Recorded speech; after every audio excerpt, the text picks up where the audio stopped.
నిజాంపేట మండలం చెల్మెడ గ్రామంలో శనివారం రామేంపేట సొసైటీ వారు రైతులకు ఎస్ఐ రాజేష్ తన పోలీస్ సిబ్బందితో యూరియా పంపిణీ చేశారు. ఈ సందర్భంగా మండల వ్యవసాయ అధికారి సోమలింగారెడ్డి మాట్లాడుతూ చెల్మెడ గ్రామానికి 440 యూరియా బస్తాలు రావడం జరిగిందని, రైతుల నుంచి పట్టా పాస్బుక్, ఆధార్ కార్డు జిరాక్స్లను తీసుకుని టోకెన్ల ద్వారా రైతుకు ఒక యూరియా బస్తాను అందించామన్నారు.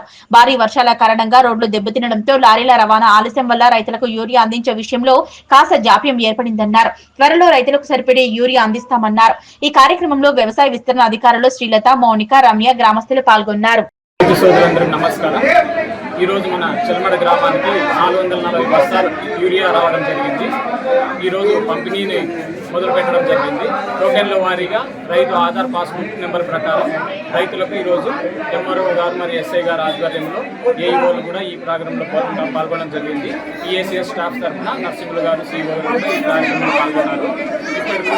ఇప్పటి వరకు రైతులు 100 మందికి టోకెన్లు ఇవ్వడం జరిగింది. మిగతా రైతులకు కూడా ఎటువంటి ఆందోళన అవసరం లేదు. ప్రతి ఒక్కరికి టోకెన్ ఇస్తాము. టోకెన్ ప్రకారం వాళ్ళకు పిఎస్ఎస్ స్టాఫ్ యూరియా బస్తాలు అందజేస్తుంది. రైతులకు యూరియాకు సంబంధించి ఎటువంటి ఆందోళన అవసరం లేదు. మళ్ళీ రాబోయే 4-5 రోజుల్లో మరొక లోరు కూడా మన చెల్మడ గ్రామానికి అందుబాటులో తెచ్చే ప్రయత్నాలు జరుగుతున్నాయి. ఈ అధిక వర్షాల వలన రోడ్డు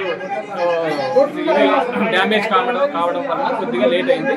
ఇప్పుడు వర్షాలు క్లియర్ అయినాయి కాబట్టి రాబోయే 3-4 రోజుల తర్వాత కూడా మరో 500 బస్తాలు యూరియా మన చెల్మడ గ్రామానికి తీసుకురావడానికి ప్రయత్నిస్తాం. ఇది నివేదికను ఉన్నతాధికారులు కూడా నివేదిస్తాం.